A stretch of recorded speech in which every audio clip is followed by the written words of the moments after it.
ಬೆಳಗಾವಿ ಮಹಾನಗರ ಪಾಲಿಕೆ ಬಳಿ ಕರ್ನಾಟಕ ರಕ್ಷಣಾ ವೇದಿಕೆ ದೊಡ್ಡ ಹೈಡ್ರಾಮಾ ನಡೆದಿದೆ. ಇದು ಬೆಳಗಾವಿ ಮಹಾನಗರ ಪಾಲಿಕೆ ಬಳಿ ಆಗಿರುವಂತಹ ಕರ್ನಾಟಕ ರಕ್ಷಣಾ ವೇದಿಕೆಯವರ ಮಹಾ ಹೈಡ್ರಾಮಾ. ಪಾಲಿಕೆಗೆ ಮುತ್ತಿಗೆ ಹಾಕಲಿಕ್ಕೆ ಕರ್ನಾಟಕ ರಕ್ಷಣಾ ವೇದಿಕೆ ಕಾರ್ಯಕರ್ತರು ಪ್ರಯತ್ನವನ್ನು ಮಾಡಿದ್ರು. ಪೊಲೀಸ್ ಭದ್ರತೆಯನ್ನು ಭೇದಿಸಿ ಪಾಲಿಕೆ ಆವರಣಕ್ಕೆ ಕರ್ನಾಟಕ ರಕ್ಷಣಾ ವೇದಿಕೆ ಲಗ್ಗೆ ಇಟ್ಟರು.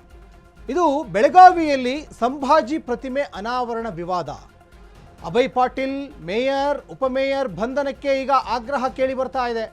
ನಾಡದ್ರೋಹಿ ಕೆಲಸ ಮಾಡಿದ ಪಾಲಿಕೆ ವಿಸರ್ಜಿಸಲಿಕ್ಕೆ ಒತ್ತಾಯ ಕೇಳಿ ಬರ್ತಾ ಇದೆ. ಯಾರಿಂದ? ಕರ್ನಾಟಕ ರಕ್ಷಣಾ ವೇದಿಕೆ ಕಾರ್ಯಕರ್ತರಿಂದ. ಚೆನ್ನಮ್ಮ ವೃತ್ತದಿಂದ ಪಾಲಿಕೆ ಕಚೇರಿವರೆಗೂ ಪ್ರತಿಭಟನಾ ರ್ಯಾಲಿಯನ್ನು ನಡೆಸಿದ್ರು. ಕಾಂಪೌಂಡ್ ಜಿಗಿದು ಪಾಲಿಕೆ ಆವರಣಕ್ಕೆ ಕರ್ನಾಟಕ ರಕ್ಷಣಾ ವೇದಿಕೆ ಕಾರ್ಯಕರ್ತರು ನುಗ್ಗಿದ್ರು. ಹರಸಾಹಸ ಪಟ್ಟು ಕಾರ್ಯಕರ್ತರನ್ನ ಪೊಲೀಸ್ನವರು ಕಂಟ್ರೋಲ್ ಮಾಡಿದ್ರು.